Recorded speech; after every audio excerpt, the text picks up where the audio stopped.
جب سرکار کو اللہ نے معراج کی سعادت عطا کی اور صحابہ کرام سارے متفکر ہوئے کہ اب ان کافروں کا کیسے جواب دیں کہ رات کے تھوڑے سے حصے میں ہزاروں میلوں کا سفر کر کے 2.5-3 ماہ سر پٹ سواری دوڑے تو پھر وہ پہنچتی ہے بیت المقدس، راتوں رات گئے بھی، پھر عرش پہ گئے اور کہاں کہاں طویل مسافت کی اور کتنا طویل وقت گزار کے آئے اور رات کے چند لمحے ہی گزرے تھے۔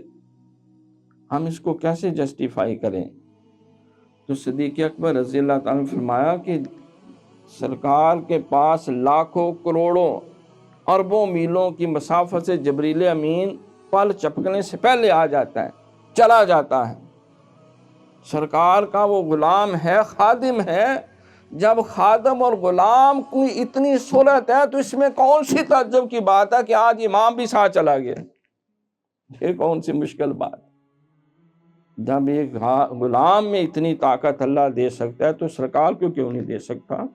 اور خود اللہ نے اس بات کی گارنٹی دی ہے کہ سبحان الذی اسری بعبدہ لیلا من المسجد الحرام الی المسجد الاقصی، اللہ خود لے گیا ہے اپنے بندے کو، آپ اپنی ہمت سے نہیں، اللہ کی دی ہوئی طاقت اور قدرت سے آپ گئے اور جبریل امین لے کے گیا۔ سارے صحابہ کے وہ سارے بادل چھٹ گئے، شکوک و شبہات، اور مشرکین عرب کا سارا جتنا فتنہ تھا وہ فرو ہو گیا۔